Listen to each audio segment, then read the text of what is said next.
Magandang buhay, muli ito si Sir Gene. Tayo po ay nasa dulong bahagi na ng reflection. So this time guys, ang pag-uusapan natin, when y is equal to k.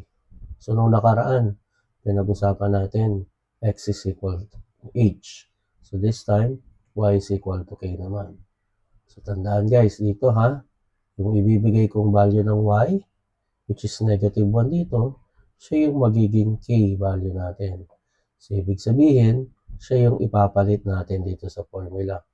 Kung mapapansin nyo dito guys, si x naman yung kukopihin lang natin. At si y naman yung isosolve natin. Ayan. So, magpapalit ng sign si y at imumultiply uli natin sa 2. This time naman yung value ng k. So, gawin na natin. So, kunin natin yung coordinates ng ating A, B, C, at D. So, point A guys, located siya sa negative 3 at positive 3.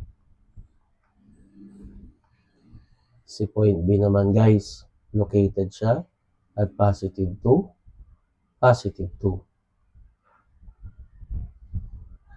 Si point C naman guys, located siya sa negative 5, positive 1. Si point D naman, located siya guys sa 0 and positive 1.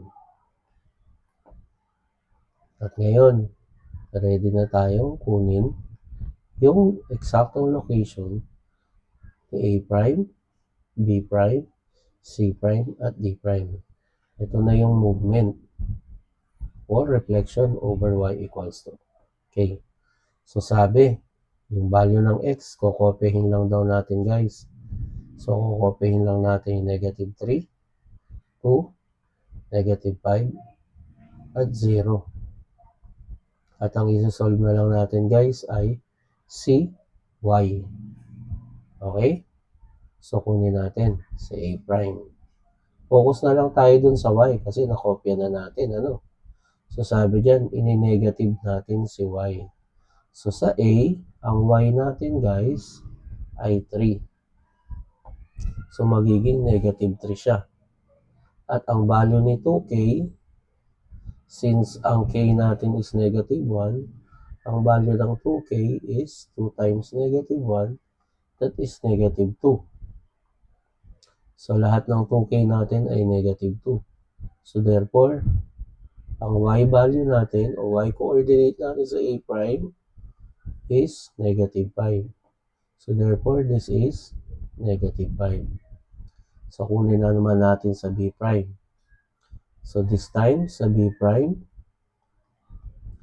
ang Y natin naman sa point B ay 2. So siya ay magiging negative 2. Again, mag-a-add tayo ng negative 2. So therefore, that is negative 4. So therefore, ito po ay negative 4. Susunod natin, point C naman. So C prime, ang Y natin dito guys ay positive 1. So siya ay magiging negative 1. Again, mag-a-add tayo ng negative 2. So that is equal to negative 3. Hindi pala natin nasulat dito yung natin. So that is negative 3. Ayan. And para naman sa point D, again, the same lang po. Yung ating Y ay magiging negative 1. At mag-a-add tayo uli ng negative 2. Tandaan guys, yung negative 2 natin, siya na yung value ng 2K natin. Because our K is negative 1. So therefore, this is negative 3. Ayan. So ready na yung mga points natin. Pwede na tayo mag-plot guys. Linisin ko lang yung ating graph, no? Para wala tayong mga circle na ganyan. Para mas maganda tingnan. So sa pagkakataong ito guys, idodrawing ko muna o igagraph natin yung equation na y equals negative 1. Guys, ito si negative 1. So therefore, nandyan yung ating magiging line. So pag sinabi natin y equals to negative 1, dapat siya ay parallel sa x-axis. Ayan. So guys, this is y equals negative 1. Ayan. So dyan tayo magre-reflect. So handa na tayong mag-graph guys. So plot na natin yung points. So sabi, si A prime is located at negative 3, negative 5. This is negative 3, this is negative 5. So that is A prime. Sunod natin, si B prime ay located sa 2, positive 2, negative 4. Positive 2 at negative 4. So ito po si B prime. At susunod naman natin si C prime, located siya sa negative 5, negative 3. Ito po si negative 5, ito po si negative 3. So that is C prime. At ang pinakadulo guys, ang ating D prime, located sa 0, negative 3.